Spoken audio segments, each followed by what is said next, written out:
Hello, everyone. I'm Karl. And I'm Em. Welcome to our podcast discussing all the latest books. This is our 12th episode, and we will be discussing Never Lie by Frieda McFadden.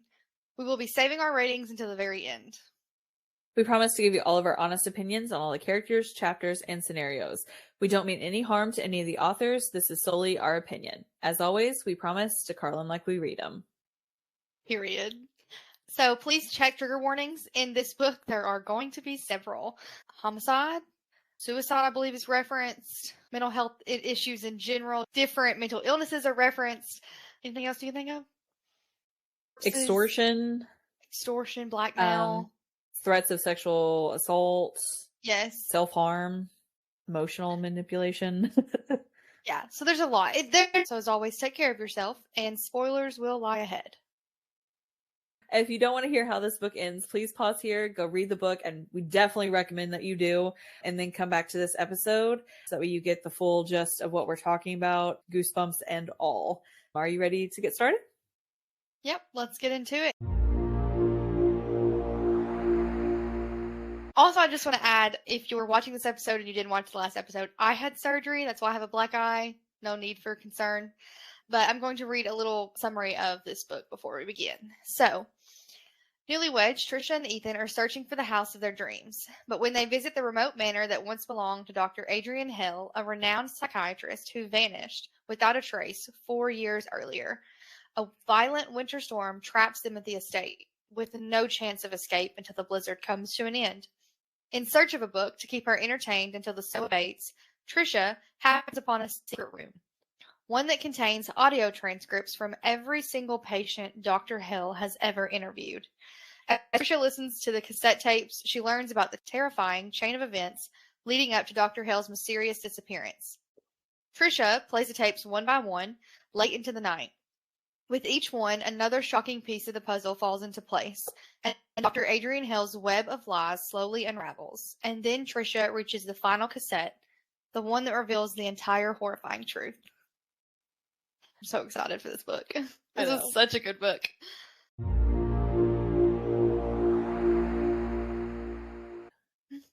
Okay, so to get started, we're trying something a little bit different where we don't go chapter by chapter, but talk about sections as far as into a third. So the first third of the book, the middle third, and the last third. As far as starting it off, we do have a little bit of like a prologue where it discusses a social experiment that had happened. And I do find that that's interesting to include in here because I do feel like this book was kind of one big social experiment of how in certain scenarios everybody would technically react. So I do feel like that was kind of interesting. I did, however, really like the quote that she says. Everybody lies. Liars fidget. The tone of their voice or speech pattern changes. Liars offer too much information, babbling on with excessive detail to convince themselves or others what they're saying. So it's kind of interesting, but I also really like how she ends that prologue and she says, I will know the truth. I always know, never lied to me, which we end up figuring out a little bit why-ish, but we'll get into that a little bit later. But I did find those quotes really interesting. I did find the social experiment pretty interesting as well. I do agree that, it is, everybody has a tell whenever they're lying of some sort. It's just kind of studying body language. That's one of the things that I really enjoy is people watching how their behaviors are in certain scenarios. And it's kind of fun too, to watch all those different scenarios and see how people react in certain situations. I personally believe that the world is built on one big social experiment, and we're always in some kind of different scenario to test how we react to something, whether it's intentional or not, for us to be a part of it. I enjoy watching things like Big Brother and stuff as well. That's like a big social experiment that, it plays into different scenarios, how people will react to different situations. So fun little tiff about me for a second. Yeah, no, and I think that's probably why both of us enjoyed this book so much, is because it relates to that sort of concept, and mental illness and true crime and all that related together. And so it comes highly recommended from us. You should absolutely read it. So there is two main characters that their perspectives are in. So there's Adrian, which is the psychologist. Then she is actually the original owner to the house that Trisha and Ethan actually go and look at. Trisha is the other dual perspective in the book as well. So we have sort of a past take, and then we also have a future take in the same sort of setting, I guess you can say. All takes place in kind of the mansion. There is a couple scenes that are outside of that. The majority of it is in that house. So we end up finding out that Ethan and Trisha are looking for a new house to live in, and they've not been married for very long, but they did find that this house came on the market. And so they set up a real estate showing, supposedly, with their real estate agent to come and take a look at this house. And when they get there, there ends up being a big snowstorm that ends up locking them into this house. And I kind of feel like how they reacted to it was sort of a test to their marriage right off the bat. Because if they haven't married long, they didn't know each other for very long either prior to that. It is interesting to know how they reacted to being stranded in this situation and kind of being able to find resolve. So they end up going inside the house once they realize it's locked. They did see a light on upstairs whenever they got there, but then whenever they come inside, there's no lights on, nothing. So little fishy. I thought it was really cute that he gave her like a piggyback ride to the front door because she didn't have adequate shoes. I thought that was cute. Yes.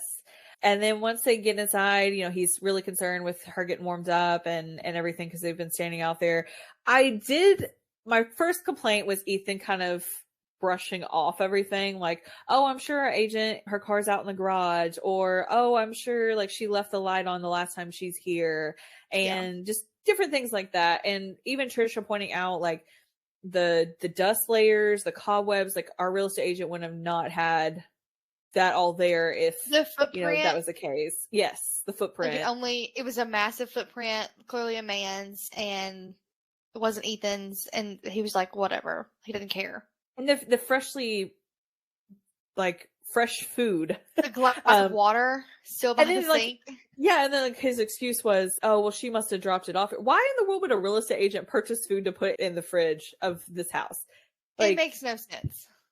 Doesn't make sense at all. But I did find that pretty funny as well, because it just kind of played into kind of his ignorance with the whole situation, which we'll get into a little bit, but I did suspect him being the killer, and it hints dramatically at that as well. And so like I just kind of played that off after a certain point of his making excuses that he was the one kind of doing a lot of this stuff.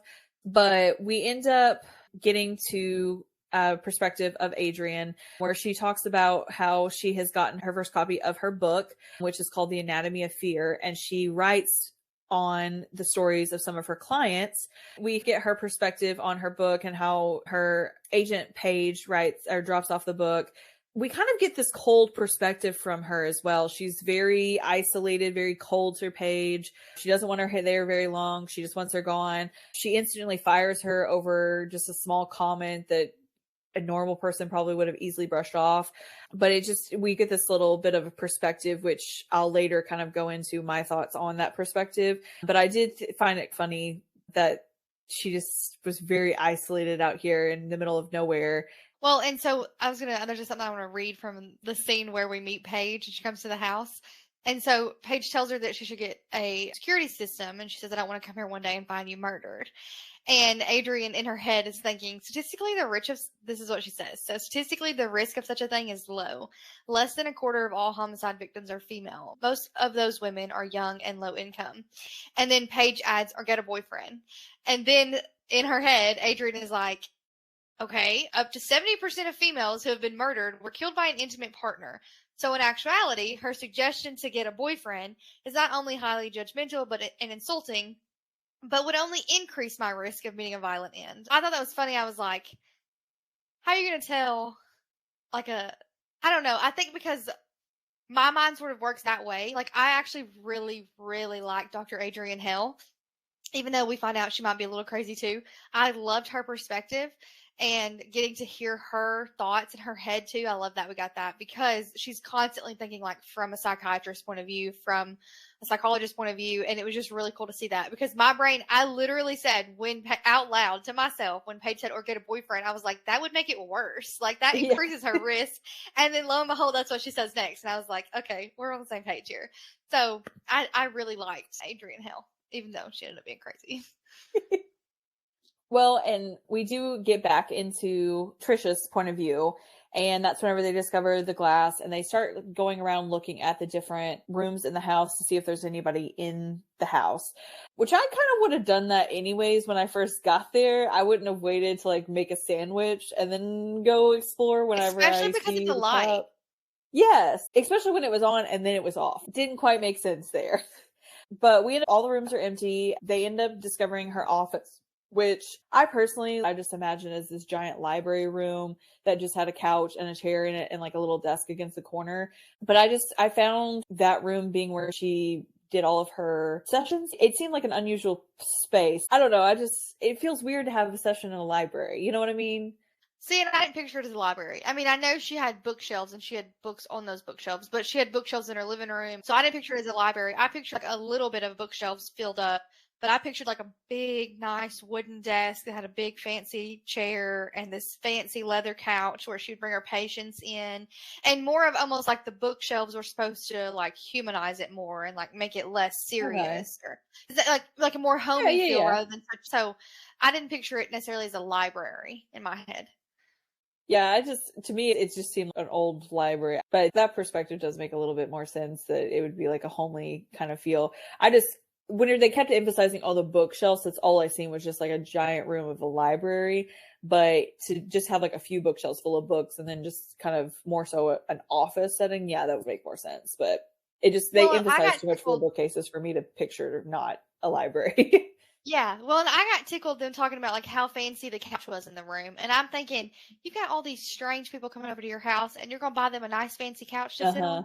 That's what I kept thinking. I was like, you're not sitting on it. Why do you have a nice fancy couch? But whatever, maybe she does, and I don't know. In exploring this room, they do find the tape recorder, which as soon as I knew that, I was like, oh, it's gonna have something to do with tapes. I didn't expect it to be It's very old school. It was. I was shocked by that a little bit.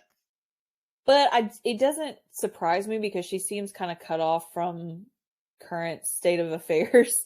So it made sense to me that she would be old-timey with that perspective. But also, just for me, my immediate thought was more security, more not like hackable, not where somebody could steal, that information. It could get out there really quickly. That kind of thing was more so my thought with it. And I imagined her a little bit of like paranoid and just, especially with the people she seems to deal with, I imagine just her more paranoid about somebody doing something crazy and breaking that line between her as their therapist and their client. See, and I pictured her paranoid, like in general, trying to stay prepared to prevent everything as possible, but I didn't picture her paranoid of concerned with her client's going to do anything. Because there's like several references to it and she just blows it off. And then, it ends up happening. But we then get into a little bit before the sessions with Adrian where she's responding to her emails with Paige, where she's basically just saying that she's really distraught, that she's fired her, that she's just really wanting to know what in the world's going on. And her response is very cold, very isolating. It's not got any detail, like friendship. I mean, because it expressed that they've been like she's been her agent for several years. So, I mean, I imagine you would get sort of close with the person doing that, but it didn't seem like she would do that at all. Yeah. I don't think she wanted to be her friend. No. Well, and I'll say too that so the reason that Paige got fired is because she made the insulting remark about her clients. So I did like that she sort of stood up for her clients in that sense, considering that's what her books have been about, and so like that's what's making Paige money also. And so the least you could do is watch your mouth, kind of thing. Yeah. And because that chapter that we're talking about starts with a quote that I want to read to, if that's okay, real quick. Yeah, go for it. So it talks about, it is extremely rare for mental health workers to be killed by patients. It happens about once a year in this country. In most instances, the victims are young female caseworkers. The homicides most frequently occur while the victims are visiting residential treatment facilities, and the most likely perpetrators are males with schizophrenia. The majority of victims are killed by gunshot wounds. Not that a psychiatrist who rarely sees inpatients is immune from such an attack. At any moment during a session, my patients could stand up, grab the letter opener off my desk, and jam it through my eye socket. But my risk is relatively low. Even though I see patients in my home, which people tell me is a mistake, I feel safe. Also, I don't actually keep a letter opener on my desk. That would be tempting fate. I love like those little like almost like smart mouth like remarks that we get. Like they're just really her thoughts, anyways. But like just getting those through there. Like, I'm not that stupid. Like, come on. Yes, it really set Dr. Hale's personality for me from the jump, and I just loved it. But I thought that was hilarious too. Then to still fire Paige anyways, just because she made the comment and be like, yeah, no. Well, and we also end up finding out that her other client, EJ. Oh yeah. Sorry. Yeah, she gets an email from his mother, Susan, where she's basically saying, hey, you're not helping my son any longer. I won't be paying for these sessions. Either he pays for them or you're just going to have to stop them. So then she ends up going through EJ's diagnosis. So EJ has a narcissistic personality disorder. The characteristics of his diagnosis include a long-term pattern of exaggerated feelings of self-importance, cravings for admiration, and impaired empathy. So she then plays a tape, and we get a snippet of how arrogant he comes across. And she also agrees that she doesn't believe that her sessions are helping him any longer. So she just feels like she, it's a good out. The mom's not paying for the session anymore or anything like that. She mentions too, like the first time she met him, she immediately disliked him. Yes. So that really made it very clear about her feelings about EJ from the very beginning. And I will say too, so I listened to the book, so I highly recommend that, because when we get to the tapes, it sets a different experience than just reading it off the page. So just a heads up about that. I just thought about that when we were talking about the tape. Sorry. I did not listen to it, but it still was an experience.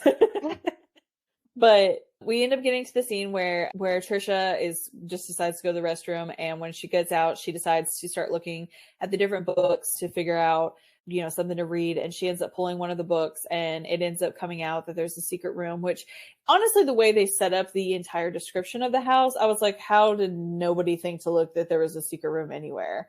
And then not only that, but why did the police not pull some of those books off of her shelf to see if she'd hidden something in them?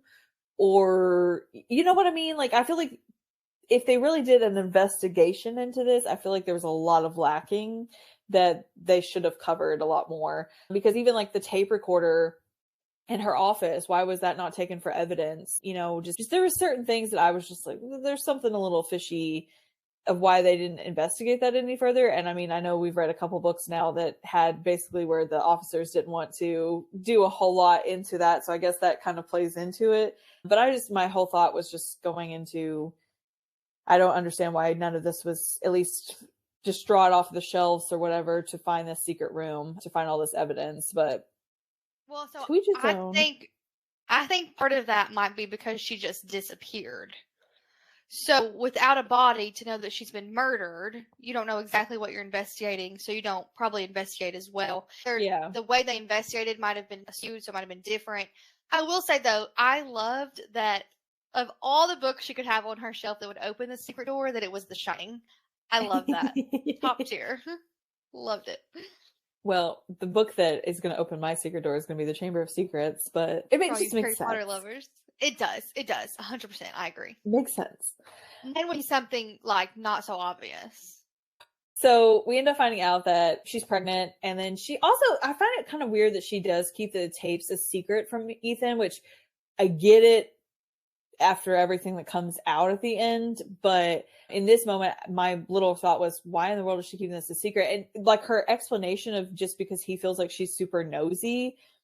Yes. Doesn't really seem like a good valid reason to be like, hey, we have some entertainment while we're stranded in this house for several hours. Let's go ahead and, go with that. Well, and I will preface this, and I think you agree that the entire time we were listening to it or reading it, we thought EJ was Ethan. And so everything he did, we were looking at it from a skewed point of view instead of, plot twist. He's not EJ. But so we were looking at it from there. So I was thinking he's manipulative, he's controlling. That's why she's not telling him. I understood why she was keeping it a secret. Then we find out, no, that's not. He might be, but it's in a different way. He's not the guy I thought he was. Here's why he really, hasn't told everything. But I still did think, but at the same time, I could see, because other things like that the glass of water was there, the light wasn't on anymore. He was blowing those off. And so maybe she really is nosy and gets into all these sorts of things all the time. It's not none of her business, and then like stirs stuff up, or then she like gets, because we know who she is, so she gets paranoid about other things or whatever. You know what I'm saying? So maybe that maybe that is a common occurrence, and maybe she should have been keeping it to herself because she does it often, and he calls her out on it. You know what I'm saying? I don't know. So we then get a transcript of a session with the description is PL, a 25-year-old female who suffers from PTSD after surviving an extremely traumatic incident. So we end up finding out that PL's fiance, Cody, and then her two friends, Megan and Alexis, were murdered in their sleep. She's very paranoid that the person that murdered them, which she also was stabbed, is still out there. Nobody caught him. Basically, he could come and do something to me at any time. And she's basically walking her through processing this and I don't want to say getting over it, but at least being able to live with the thoughts of it. To me, I just, at this point, not knowing how they ended, but at this point, I just thought, oh, this is really cool. We're just going to hear about a bunch of her possible suspects for murdering her. But there's also the thought, I was just like, oh, we're also going to just get some of her other clients that she's interviewing and just kind of get that inside perspective. Because even if that was just there, I know it would have been an unnecessary thing, but that's something I kind of enjoy, is like hearing this thing. So it would be interesting to just get some of that, even if it was unnecessary. And I just thought it was one of those that was just kind of like, hey, filler here, we're just going to put this in here just because. I thought it was giving us like more background into Adrian, like really showing us what she does, how she works, more about the books and stuff too, because she wrote about those clients, sort of that kind of thing. That's what I thought it was for. Well, obviously, we found out that it is also true, but it relates again later. But in the moment, that's what I was thinking, is that it was giving us more context into Adrian. I did find it funny that whenever Ethan does show up, after catches her off guard while she's listening to the episodes, she hurries and hides them, and then he asks, where she is, and he asks, are you nosing through her desk drawers? And she's like, no, I wasn't, which is true, but he ends up finding some extra clothing in the house, which the person that I thought was in the house the entire time, I figured it was either EJ if Ethan was not that person, or it was Luke from the beginning. That was one of my notations I wrote down. But I also put in there that I felt like, because both Carly and one of our other listeners had already listened to the episode before I had started it. So they both were just like, the obvious answer is not the right answer. And so I was just like, well, then it can't be Ethan, can't be EJ. That, like, he's not the murderer, but that's who he is. But he's not the actual murderer. So my thought is okay, well, Luke's the one that everybody's saying it is. So maybe it is him because, it's not obvious because it's already been out there. So obviously when they say that, usually that's not the right answer. Well, so but me, I thought that maybe Adrian wasn't actually dead and that she was the one in the house. And I thought that Ethan was EJ, and I thought now he's really going to kill her. Like, we've come to finish the job is what my thought process was. So I found it creepy where they go and sleep in the master bedroom of this woman that may possibly be dead. I agree wholeheartedly with Trisha. They could have at least changed the sheets on the bed. Yes. I just found it really creepy. I agree where I don't really believe in like the spiritual thing, but at the same time, I was just like, I would feel super weird sleeping in a dead woman's, because more than likely if she's missing for that long, it's right to presume that she's dead. So, I mean, sleeping in her sheets, I could understand where Trisha is coming from completely. Like, I get that. It would be creepy to me. I couldn't do it. I would be like, I'm going to go sleep in the guest room instead. Thank you, though. I would sleep on the couch. I would have wiped that leather couch off and slept on the couch. Yeah. I think any of the bedrooms are creepy. Well, I mean, if it's a guest room, she didn't use it. I don't know that. I don't know her. But why would she sleep in the guest room?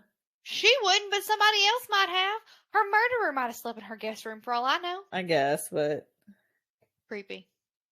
I did also, though, find it funny that whenever they go to bed and she sneaks downstairs, she's terrified that there's somebody in this house, but yet she goes down alone in the middle of the night to listen to a creepy tape of some session. You know what I mean? Like, that was just weird. I agree, but also, why did Luke put the portrait back up in the middle of the night? and then Also take it back weird. down. That doesn't make any sense. No. He was trying to stay hidden. You know what I'm saying? Yeah. So I'm wondering if that was her. Not really. Like, if it didn't really happen, kind of thing. I don't know. We'll never know. Mm-hmm. But it was Did find weird. it I weird was like, though. but I thought, so again, I'm thinking it's Adrian. So I'm thinking Adrian is like, don't put my picture on the floor. Puts that thing back up there and is like, you gonna look at me in my house? You know, like that's the mentality I was thinking from. So it never occurred to me it could have been Luke snuck him down there to put it up and put it back down. It would have made sense if the picture was still up in the morning. It probably would have made more sense to me. He was just like, don't come into this house and like change something. But to take it back down is where it was confusing to me. And that's where I kind of thought that maybe there was a dual thing going on of her actually being paranoid and then actually what was happening like outside of that. Or I thought that Ethan did it like to spook, because I thought it was EJ, to spook her on purpose. Like he was manipulating her. It's like to make her more rely on him. You know what I'm saying? Mm-hmm. Like kind of thing. I don't know. I really thought maybe he brought her there to murder her. I did towards the middle part of it. That was definitely my thought. Whenever I more and more thought that he was EJ, I more and more was like, he literally brought her out here to murder her. So and they're drinking the wine that he gifted to Dr. Hale, the EJ gifted to Dr. Hale, and they're drinking it, and he knew the same thing, and he's also a wine connoisseur. I was like, this is EJ. Uh-huh. Oh my gosh. That's when I started going crazy with my theories about what was going to happen.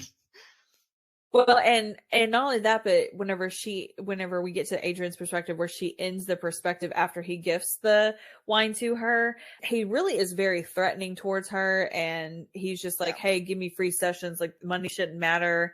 You could definitely tell there's more than just the narcissistic personality, that there was definitely an underlining like anger problem as well that was going on there, that it was just pretty bad. But I mean, he says, you're going to be really sorry you kicked me out of here. Do you hear me, Doc? And then she says, I'm going to have to ask you to leave now. And he said, fine, I'll leave. Now that I know what you're really like, I wouldn't keep coming to you if you begged me. And I bet anything someday you will beg me. And I was like, that's threatening. Yeah. If someone said that to me, I'd say, you better watch your back. But then we get the scene with the picture frame. And I mean, when she goes back upstairs and she's like trying to move the dresser in front of the door and all of that, and his like, as soon as she said, did you move the picture? And he said, yes, I moved the picture. I was like, you're not asking the right question. You're not asking the question that you really want to know, because he's responding, yes, I did move the picture. It was very precise of how it was worded. So I was like, you're not asking the right question. So then I was like, well, obviously he's not going to think you're telling the truth if you're just asking, when you watched him take down the picture and then you're asking him, did you move the picture? Right. Well, and that doesn't clarify what she means anyways. How, if he's not been down there, how would he know you mean, did you move it back? Like, you know what I'm saying? Yes. So even if he hadn't really moved it and it was somebody else, we're not getting to the point, babe. You're not forming your words properly. Go on. Like, think about it for 2 seconds. Calm down. Also, why she was so scared. When we find out more about her later. But she's so scared there might be a stranger in the house. And I will say, though, I knew she had to be a little crazy. The moment that they hear that thump or whatever while he's making the sandwich and he goes looking around, we're going to go check the rooms. And she says she loves how he takes charge of the situation. Like, I was like, oh, she crazy. She crazy. Something wrong with that girl. I don't think that's the appropriate connection there, but no. You love that he's gonna go murder somebody that's in this strange house? What, girl? No, something's wrong with you. We end up finding out that Luke works in the clinic that she sometimes goes and works at. He's basically the IT guy that goes in. Poor sweet Luke. Yes. And I mean, it seems to be the first person that's broken through kind of her hard exterior and actually made her feel anything. But Gloria, the front desk lady, basically seems to be trying to set her and Luke up together. And I did just find that scene a good starting point of their relationship and kind of figuring out what was going on there. We end up finding out that Trisha tells Ethan that she's pregnant, and he's actually excited. The entire time she has not told him. She's known for about a week or so. She has not told him because she did not think he was going to respond well.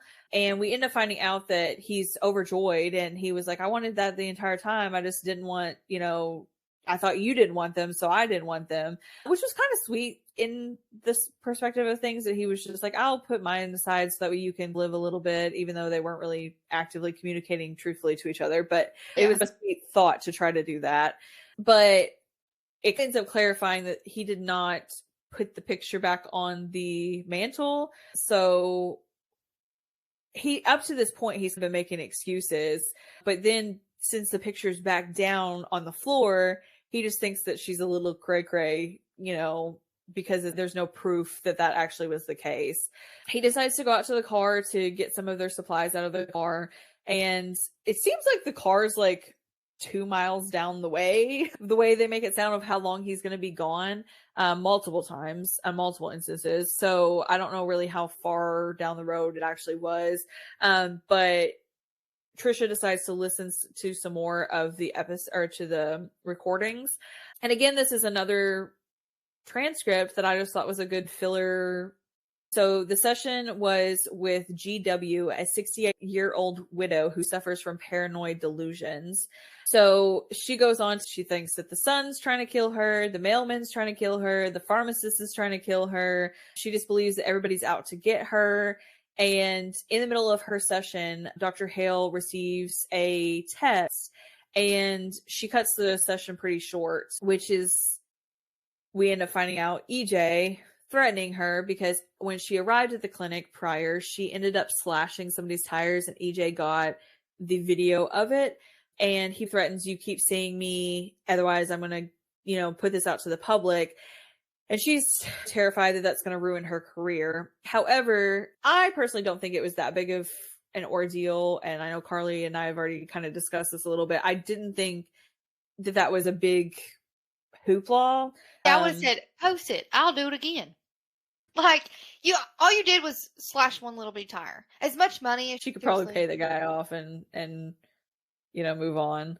And potentially professionally, there is the potential she might have gotten in trouble. But considering she just slashed a tire, she didn't slash a person. It wouldn't have been that bad. She'd have been fine. Well, so then we get the transcript of their next session after his threatening, and she agrees to continue their sessions. And he says, after she said the night prior, like, I don't believe that my sessions are helpful. I can refer you to a colleague because they're probably going to help you more. He's like, oh no, you're helping me. So then he proceeds to sit in the session and be like, no, we both know you're not helping me. So I'll just leave the session and talk about what I want to talk about. So then he goes on to talk about his sexual fantasy about some girl, pulling up at the casino and luring him in. And he just ends that entire session with saying, I want you. And I think it's just like a means to the end for him, that it was just an easy way to have an out, I guess, was his ultimate goal, but it was kind of a short-lived goal. Yeah, too bad, because it got used against you. Little jerk. So then in the middle of listening to this, just to preface, that's probably why you shouldn't threaten your therapist who you've spilled all of your secrets to, just for the record. Yes. So there's a little flirtation that happens with Adrian and Luke, and she basically asks to have security system installed, and he agrees. Thing becomes into a hookup between the two of them, and he gets through her persona, which was, I found it really cute. I thought it was really a cute situation, but they had like a little session that she used almost like a flirting technique and to like pry some information out of him at the same time. But I really like the line where he says, give me the Dr. Adrian Hale experience. And so she gave him the experience, all right. Yeah. So I really enjoyed the first part of the transcript, though, where she was having her little session. And she says, this is my first session with LS at 30. And she kind of pauses and he fills in the blank. And I really liked that little part of it. And I really enjoyed that, she tried to pry some information out of him just to be curious, but he wasn't really willing to give a lot of information as well. And so that was where I was like, oh, maybe Luke actually did do it, just because of some of the mystery around what happened to his ex and just some of that mystery lying information that was tempting to automatically assume him. But then, because you and Megan had both said, like, it's not the obvious, I was like, okay, well, now this is obvious. So is this not the obvious? So there were so many. If I hadn't got that hint at the very beginning, I probably would have been like, oh, okay, this makes sense. But everybody was like, it's not the obvious. And I was like, well, now this is obvious. Now this is obvious. So what's the obvious? So my entire brain the entire time was just trying to figure out what the obvious was and what it wasn't. Well, and I will say, I wanted more information about what happened to Luke's first wife, so that I could determine whether I thought he did it or not. And I'm sure that was left unknown on purpose so that we would question it. But that was the only thing about Luke that made me wonder if he was possibly crazy also. But other than that, there were no other hints or anything that really made me wonder about him. So I gave up on Luke pretty early that it wasn't Luke. Well, because of that hint, I went back to Luke. Sorry. I wasn't even talking about Luke. I know. So I do feel like, though, her sleeping with him was a little bit of a manipulation tactic on her part, because after they sleep together and he leaves, she immediately goes to, he can help me with my EJ problem. And okay, but listen, I got so tickled reading her point of view where she was like, okay, is he going to go home now? She was like, and I did appreciate, though, they were very honest with each other. She didn't say, like, it's not that I don't necessarily want you to stay, it's the fact that I am used to sleeping alone. And he understood that and appreciated that and was like, no, actually, I respected it. Yes, he's like, no, I kind of go back to my own bed too. So, like, I don't begrudge you of it. But I did really appreciate that. Was refreshing to see a guy that, actually listened to what was being said and did what was the boundaries established. Yeah. So that's why I was I love Luke. I love Luke the entire time, and I was like, "There's no way he murdered his first wife. No way he murders Adrian." There was never a thought in my mind that he was capable of it. It would have been a good plot twist to have him, because I would have been completely blindsided. See, I more so was following the train of, oh, it's him. No, it's him. No, it's him. Just going down the line. So I was stuck on EJ the whole time. I went kind of all different paths. So there was a point where I did think the reason why Gail was in there was because she just went crazy and thought her therapist was trying to kill her. So then she ended up trying to kill her. Okay. I did think that the PL was her murderer, but then I was like, oh no, she's just there as a filler thing to kind of throw us off. And then I thought that EJ was probably the killer, and then Luke. And then I honestly even had a thought, because you guys said it wasn't very obvious. I was like, maybe it's Paige. Maybe she's that outraged that she fired her, that it's her. And then especially when the first time I read that Paige's car was in the driveway and it turned it out to be Patricia instead, I was like, oh my gosh, it's Paige. This is the point where she's killing her. Then also whenever I seen the PL, I also thought that was Paige, because the PL and Paige, like, it corresponded. So I thought that she was not only just her agent, that she was that. And I don't know, there was a lot of different trails I went down of, and it was all because you guys said it wasn't the obvious thing. So I was like, here's all the connecting dots. I honestly, in my brain, it was like I had like one of those little boards that they have in the police stations where they have like the twine interconnecting like everything. Nancy Drew's got. Yeah. Yes. Yeah. I was stuck on that. If she was murdered, EJ murdered her. I never once thought Gail had anything to do with it. Never once thought Luke did it. Never once thought PL might have done it. Never. I thought all of that was just context into Adrian and to build the story. And I was so stuck that EJ had done it. I didn't know how EJ had done it, but I figured EJ did it. And then I thought that was Ethan coming back later to be like, it's been long enough now, like, I'm going to take one last thing from her. I thought it was like a vindictive thing. That's where this brain was going the whole time. That makes sense. And I thought, good old Trisha was just a little innocent bystander. And nope. I find it really interesting, though, how your perspective of it was entirely like separate when we both knew the same information, but you went on this different like train and stuff. That's cool. So we then find the sleeping bag in the attic, or Trisha does, and she tells Ethan about it pretty quickly, which is the first time that she did that. And in my perspective at this point, because I was back on maybe EJ's the killer, that he was like gaslighting her into believing that, she's not seeing that what she's seeing is not true. And he didn't even go up and double check either. That was the part that angered me. Yes, same. I just don't understand why she's just, even if it's just to calm her paranoia, why don't you just go up there and check? Yep. And go and find out. But of course he didn't. But because you know. because it's one thing like for a squatter to get a glass down and get some water, they're thirsty, and maybe bring a loaf of bread and some deli meat. That's one thing. But then there's a clean sleeping bag upstairs, And like pillow. and those all together, somebody's in the house, or they have been Mhm. in the house, and you should really probably double check that they're not still in the house. Yep. Especially if you know your wife is pregnant now. Yeah. Hello. So yeah, I didn't like that. Help her with her paranoia, so calm her paranoia. I don't know. Yeah, So, like, well, I'm gonna be honest with you. At that point, if I was her, I would have been checking the rooms myself. If you're not gonna believe me, I'm doing it then. If I get murdered, Yep. I get murdered. But I gotta know if somebody's in this house. I cannot do that. My paranoid self could not sit there and go to bed worried that there might be somebody in the house. I could not do that. So let me ask you this: where do you think Luke was when she went up into the attic? I think he might have been up in the attic hiding behind things. Okay. I don't know that for sure. See, I was wondering if he was sneaking downstairs to get something to drink or to eat at that time or something like that. Might And they be. just almost like crossed paths, you know what I mean? Possibly. Or if like during the day he was hiding somewhere else and over only at night he went up there, you know, because Yeah, I'm sure there's possibly. more I don't than know. one hidden, because I mean, we end up finding out there's at least 2 hidden spaces. So I'm wondering if he found one of the other ones that maybe Adrian hinted him on, or he hid there during the day to keep warm or, you know, something. Yeah, who knows? I felt really bad for Luke though. That's really sad.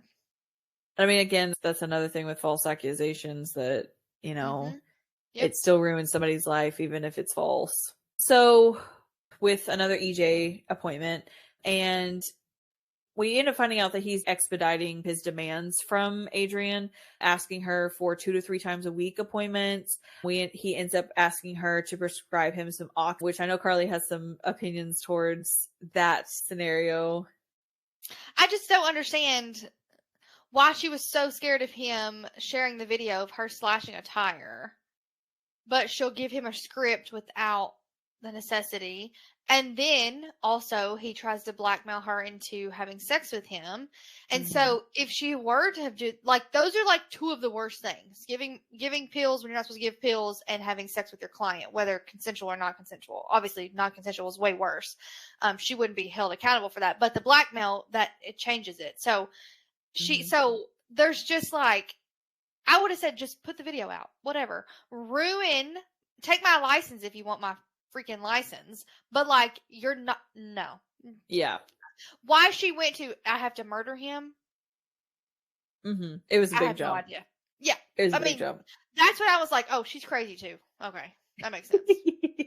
Now I got where we're at. So in chapter 30, there was a section that I immediately was like, it's for sure EJ. Ethan is EJ. Like, it's for sure.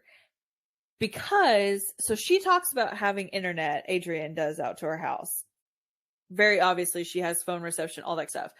So in this scene, was like, he's now taken away, he's somehow gotten internet off of her phone, or like discontinued her service or something, so she doesn't have access. Because then, like you said, I thought that he was going to kill her. Like, that was where it was leading to.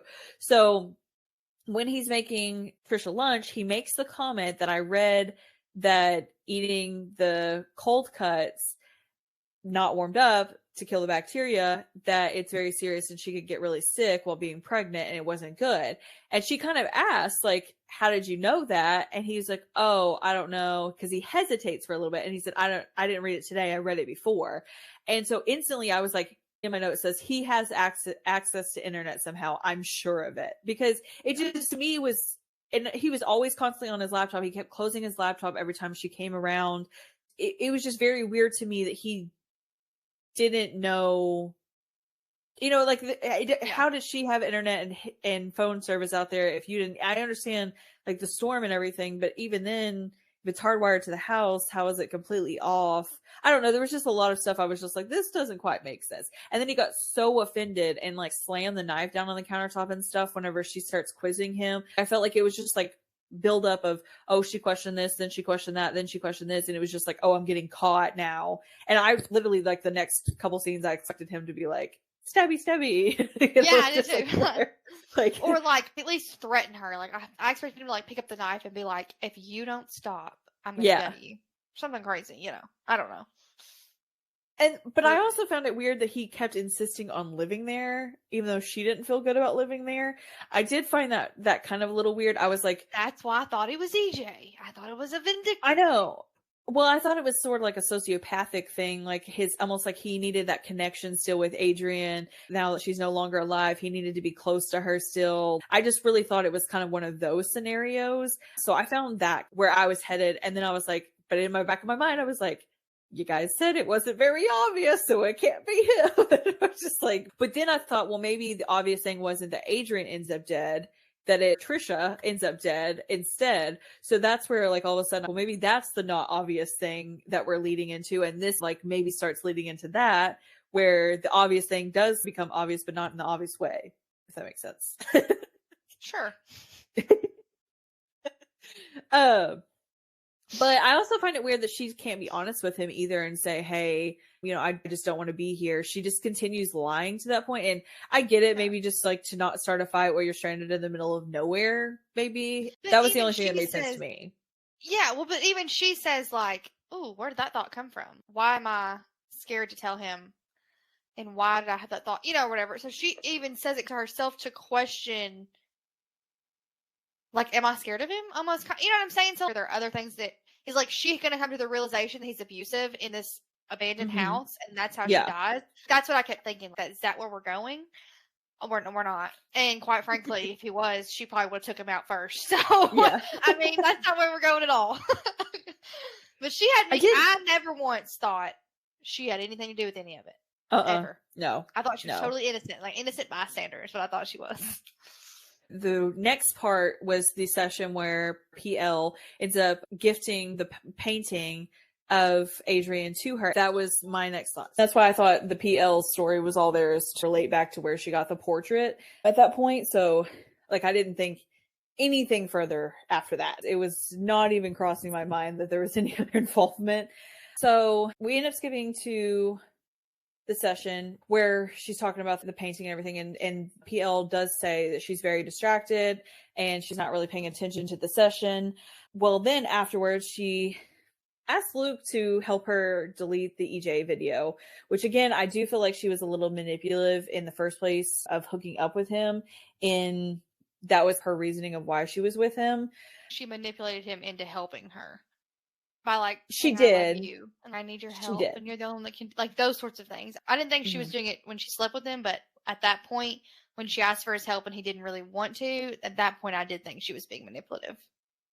Well, and I do find it pretty extreme too that then the next scene was whenever she was in EJ's session, and she ends up drugging him and stealing his keys. Luke goes to his house, gets the video, but when he returns, he had a very valid reaction, in my opinion, because once he actually watches the video, she just keeps insisting him not watching the video. And then once he finally does, it's so minuscule on a scale of what it could have been. She acted like he videotaped her murdering somebody or something. Like, it was very... Luke's first thought, I think, was sexual. Yeah. And she says, like, it's not that. Yeah. So then it's like, what could it be? Murder's about, like, the only thing left. It definitely did not seem like it was going to be her slashing a tire. He had a valid response after he watched the video. Like, he was like, it wasn't that serious. We just drugged a dude, and I just broke into his house for a tire slashing. Okay. Yeah. While Trisha is sitting in her library, fiddling with her ring, it ends up rolling and gets underneath the couch, and she goes and asks Ethan to help her move the couch because it's too heavy. And so once she does, I thought was stupid. You can just slide the couch. It was too much weight to move. She's like 2 weeks pregnant, first of all, which I don't know how she knows she's pregnant if she's only 2 weeks, but whatever. Anyways, and it's like, you can't scoot a couch when you're 2 weeks pregnant. So when they open up, they end up finding a body inside of the compartment. And then it cuts to the scene where she offers Luke to move in after everything's done. Yeah, it goes back in time to Adrian, yeah. And then EJ wakes up and starts threatening Adrian, saying he would kill her. And she says something which I thought was a little bit of foreshadowing. She says, EJ does not intend to kill me. He's angry because I got the better of him for a change. If he really wanted to kill me, he would keep his mouth shut. You don't send somebody a text message expressing your intention to commit a crime if you're genuinely planning on doing it. Not true. But in this situation, yes. But at the same time, I felt like it was a foreshadowing. Like, she felt like she was almost like a cocky thing on her part, where she was like, oh, I know better than that he'll go and do this. And then... Which it can be true, but not in all scenarios is that true. Yes. And considering what he's done so far, she should have taken it more seriously, I think. Yeah. While we're back to Ethan and Trisha, while they're processing finding a dead body, there's a crash that comes down from downstairs, and they run downstairs to find out what it is. This is where it started going like back and forth, but as you're reading it in the moment, you're like, oh my gosh, I need to get through this chapter really quickly because I need to get back to the good part. So they're in the grocery store and they end up coming across Gail. And this is where I was like, oh, Gail's the killer, because now she's stalking her. She gets really paranoid or whatever. But then we end up finding out that her paranoia has sort of gone away. But they end up talking to her, and she says, I had a conversation with my son. We're doing well. You know, it's all good now. It's all right. Well, then out of nowhere, it's been a little bit since EJ last reached out, and EJ messaged her, says, talk tonight. And then she says, I have just made things so much worse. So yeah, because it turns out he still has the video. Yes. And he shows up and tells her that he has a video of Luke as well breaking into his home, and that either Adrian has sex with him or he was going to display both of those videos to the public. So at that point, understandable that she was a little upset that he was going to ruin her life, but also now possibly Luke's life as well. That's whenever it connects the dots, that once they hear the noise and they end up finding and coming across Trisha, and Ethan end up coming across Luke, she puts two and two together that the guy that looks homeless in the home is Luke. And he explains that he'd been living there because his false accusations had made it impossible for him to find somewhere to live, and that this was his only option, was to live out of her home, and he just didn't expect anybody to be showing up there. We end up getting a cutscene back to Adrian's perspective, and she tells Luke about how he now has a video of him, and there's another video of her as well. And he says, I told you that was probably going to happen, so, you know, what are we going to do now? And she then proceeds to try to convince him to murder EJ. She talks about how they needed to do this, and he just calls her crazy and was like, we're not doing that. There's no way. So then Adrian immediately is like, I'm going to figure this out for myself. So they tie up Luke and they decide what they're going to do with him. Ethan also, he says he's going to go down the street and ask for help. Whenever he's fixing to leave, he ends up coming across the hidden room because Trisha has forgotten to close the door all the way. And he goes in there and discovers all of the videotapes, and he kind of confronts Trisha and is like, how long have you known about this room? Have you listened to them? And I found it interesting that he kept saying, don't lie, tell me the truth, don't lie. And she says that she's only had it for about a day, which I think it at that point had been like 2 days maybe that she'd seen it. But he said, I'm going to go find help. I'll be back. And she feels like she's fixing to get caught of listening to more tapes than what she's admitted to. So she decides to go back into the office where Luke is hidden and get all of the tapes and put them back. So when that all happens, she has a little bit of a conversation with Luke, and Luke says, I don't think that's Adrian, that you can't tell if it's male or female, but it was wearing blue jeans, and Adrian never wore blue jeans. And I think that's why the closet was emphasized a lot in the conversations, was to correlate that she only wore like luxury brand clothing, like there wasn't anything simple, basic. I think all of those hints were always because it was going to lead back to the fact that she never wore jeans and the person that was uncovered was in jeans. So once she starts putting back all of the tapes after she gets out of the room, she puts every tape back except for one. And the next transcript, I believe, is the tape that she ended up keeping, is my assumption. It doesn't actually come out right and say that, but it says this is session number 185 with PL, a 27-year-old female who suffers from PTSD after surviving an extremely traumatic incident. And she is so excited to tell Dr. Hale, I'm moving away. You've cured me. I'm good. And she says, you know, after all this time, it wouldn't be too much to hope that they would catch him. And Adrian cuts her off and says the reason they won't catch him is because he doesn't exist. And Patricia is still playing up this point of, what do you mean? What are you talking about? This is all insane. I don't know what you're doing. So then as Adrian's basically saying, hey, I suspect Cody was cheating on you with Alexis and you decided to teach them both a lesson. I believe Megan was just an unfortunate casualty of the whole thing. And my suspicion was based on the fact that she died much quicker than the other two. And she has a little bit of a tell and she says, well, I guessed right, didn't I? And Patricia, she says, like, I've been coming to you for 3 years. You're telling me this entire time. You've included me on your book. You've helped me out and you knew this the whole time. This is not true. And Adrian ends up blackmailing her. And then at the end of the chapter, she says, I think you know Patricia. And then the very next chapter, the heading says in parentheses, PA, and then Trisha. And so that was, my eyes were bulging out of my head at that point. I was like, holy crap. I was like, what just happened? Did not expect that. What is going on? I was literally driving, listening to it, and I hit pause, and I was hollering in my car. I was like, it's her! It's been her the whole time! I didn't know anything! I was like, this is insane. I was holding on to my phone, and I started looking around like, who else is reading this? Is anybody else reading this? Like, it was just, I mean, immediately I was just like, it was almost finding like a hidden treasure or like a trove or something. It was like so out of the blue. Did not expect it whatsoever. It threw me for a whole loop. The best. But then I really love how that chapter starts out and it says, I'm not a murderer. Okay, technically I am, but when I imagine someone being a murderer, I imagine something different. I imagine somebody evil who goes around killing good people for good reason. I killed my fiance, Cody, because he wasn't a good person.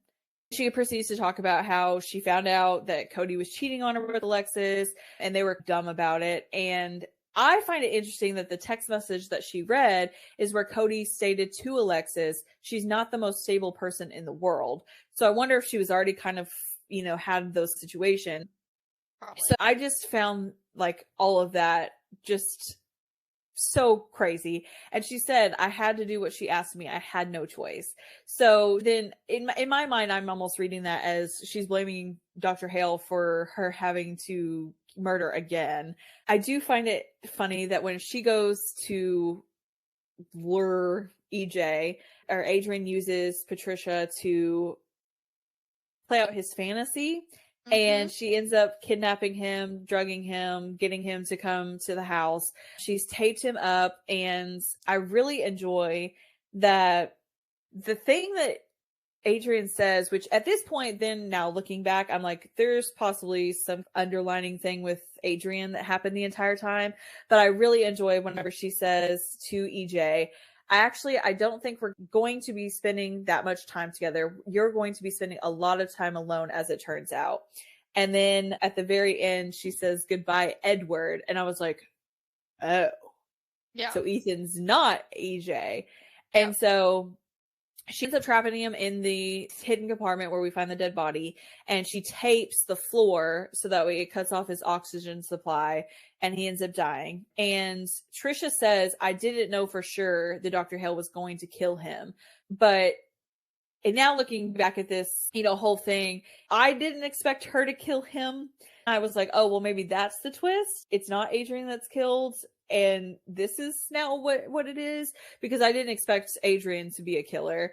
But Trisha talks about how she really needed to know what was happening, really needed to know what was going on, that she was paranoid, that she was really needing to know whether or not he was actually dead, and whether or not she properly disposed of the body, you know, all that kind of stuff. And so she ends up showing up at Adrian's house, and Adrian talks about how she was trying to get rid of the odor of the body, and as she goes on a tour, and once she ends up showing up at the house, she asks her how she got rid of the body, and Luke at that time is actually waiting for them to meet up somewhere because they were trying to reconcile, and she talks about how it's in Adrian's perspective whenever Patricia goes and kills her, and her last thoughts are, please forgive me, Luke, because she says, I knew exactly how dangerous she was, and now I'm going to pay the price. I did, however, the next thing, really enjoy like the victimology that was played out at that point. Patricia starts going through all of her murders. So she said, Adrian Hill is hardly the first person I've killed, not even close. The first girl was a girl named Whitney Young. She tormented me when I was 16-year-olds, like only teenage girls do. She spread rumors about me all over school and stole my best friend. So she murdered her because the guy that she liked ended up faking for her to show up that he was asking her out on a date and humiliated her. So she decided to murder the girl. Then it was Cody, then Alexis, and then Megan was unfortunate, but it couldn't be helped. And then we ended up finding out she killed her grandmother, but she was so old, we can't really say if the heart pills would have saved her.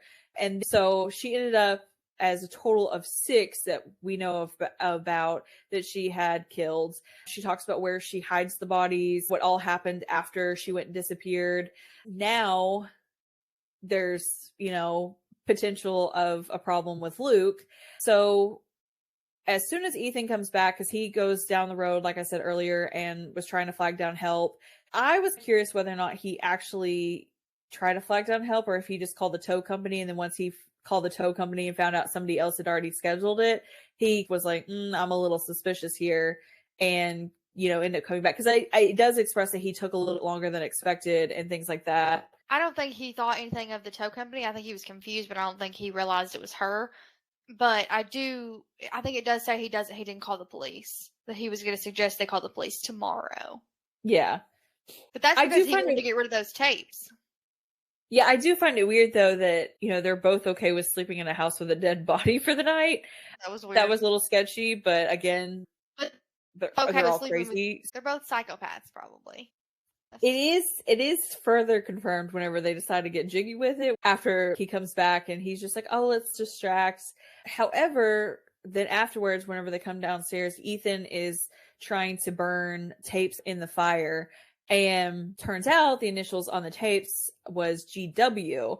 And that's whenever the dots get connected that Gail, the woman who was paranoid that her son was trying to murder her, is Ethan's mother. And click, I was just another eyes wide moment. I was like, oh my gosh, so they're both in on it. So my actual thought was, before I figured out that Ethan was not EJ, I thought EJ and Patricia had gotten together, and whenever she went to go kidnap him, they ended up getting out a plan to go and murder Adrian instead. And then once that was kind of deployed, I was like, okay. So then we ended up getting on these tapes, and I was like, well, I totally didn't expect that of any connection to Gail at that point. I thought Gail's stories was to play on Trisha before I knew she was Patricia. Her paranoia, it was just kind of like adding emphasis of people out to kill her. And then she was also imagining people in the house. Like, I just thought like this was all happening before we connected all of these dots. So that was my process of it. But once we find out that it's Ethan's the son, they both end up admitting to each other the whole truth. Ethan admits that he did actually kill his mother, which, poor woman, she was trying to tell people for months, and everybody's like, no, it's fine, you're just paranoid, it's your problem, and it was almost like a crying wolf situation is what I felt like probably the whole thing was. And I feel really bad for her, but at the same time, Ethan's compared to Patricia's, I still imagined him like freaking out a little bit because he wasn't a serial killer like she was. He had just killed once. So I was just like, well, maybe he's going to be like, well, I can't accept yours because that's way too many people. But he was just like, okay, let's go take care of Luke. I thought he was going to freak out, react the wrong way, and then she was going to kill him. And then it would just be pregnant Patricia going on about her life and some other man's life to ruin. That's what I thought was going to happen. It was weird because they're outside playing with their 2-year-old, and she's outside picking flowers in the garden, and where she's walking is over the dead bodies of the people they have killed.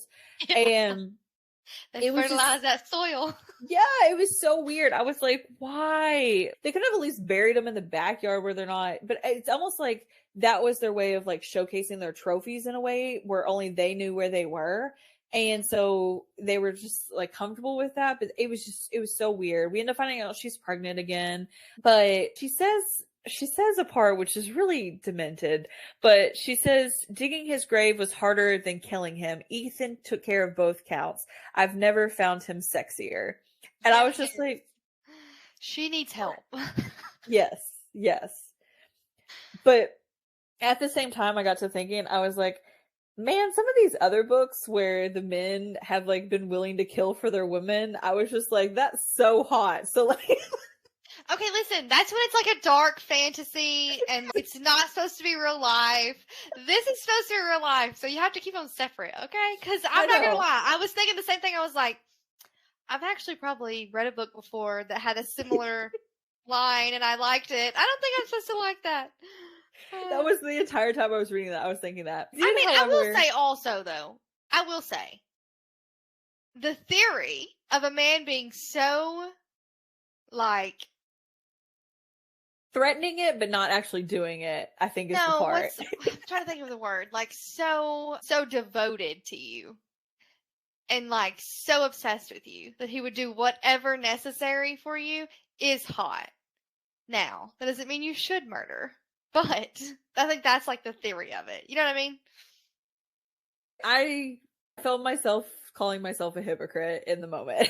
Just like, you can't say one time it's sexy and the other time be completely grossed out by it. But in this scenario, to me, it wasn't the same. But I did like how it ended where she says, after all, my mother always said that the only way two people can keep a secret is if one of them is dead, which Pretty Little Liars. But I was like, did she still not? Or did she say it first? But she does say that he was very anxious whenever people were coming around and that she thought he was going to crack. And if someone came around and started asking questions and he would not hold up, she was prepared to take care of the situation. So again, she's still sociopathic, but in love now. So it's okay. Yep. Agreed.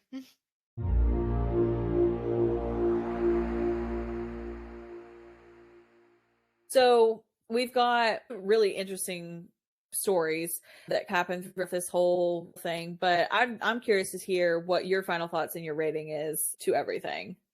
Okay, so to anybody and everybody, read this book. Even if you've listened to this episode and we've told you the spoilers, the book is still great. Like, I almost want to go back and reread it so that I can pick up on all the little points that I missed because I didn't know what the plot twist was.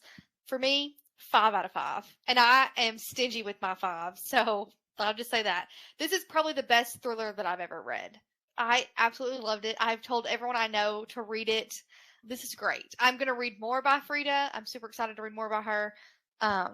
So yeah, 5 out of 5, 10 out of 10. Highly recommend. What about you? I also gave it a 5 out of 5. It gave me goosebumps, the twists, the turns, so many different scenarios. I think even if you guys hadn't have told me that that the obvious is not obvious, I still the entire time would have been taking the twists and turns. And I think even at the end, I would have been still mind boggled that it was her. Yeah. It threw me such for, and again, it's almost like The Perfect Marriage where the entire time you're reading it, there's the scenarios that how she's talking and stuff like that did never lead to that being the case. Yes. And so it just threw me for a loop, but it was so twisty that's why I think it made it better than The Perfect Marriage, that it just had so many different people and scenarios that it could be, that it also, like, kind of comparing The Perfect Marriage and this, The Perfect Marriage had a lot of flaws, I felt like, with some of it.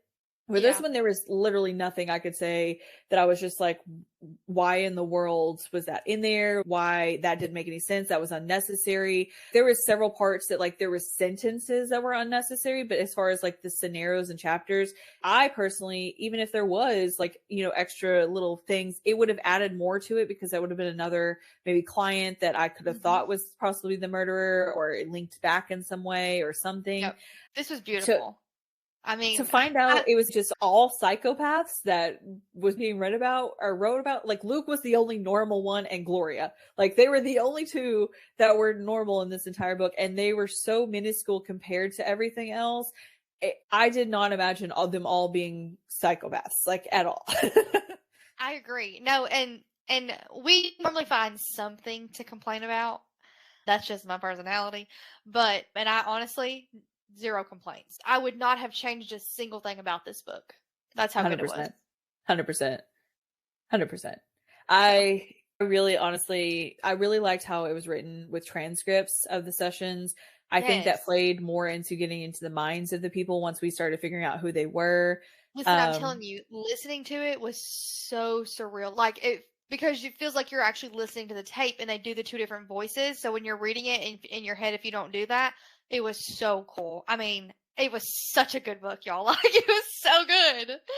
I'm going to be honest. There was, like, in the beginning, whenever we were, whether or not there was somebody in the house, I was laying in bed and I had to turn and face the door because I was afraid if my boyfriend came in, he was going to scare me because I was so into it. Like, the whole rest of the world did not exist around it. I also really enjoyed that whenever I got to the plot twist, I was literally like, oh, like, this is just too much. It was just so good. And the chills, I felt like I was watching like a scary movie happen and unfold in my head. It was so good. I still have chills talking about it, like, right now. My eyes are, I've got goosebumps, and I'm like, stop it.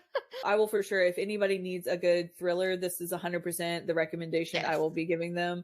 I do think it's a good introductory to thrillers as well, but at the same time, I think if somebody's going to really want to try to love that genre, I would probably not recommend this first because I don't think anything else would live up to it. I've read a lot of like mysteries, thrillers, all that stuff, and I can honestly say that this is one that I have not read something like this before. Yeah, this is awesome with this high of a rating.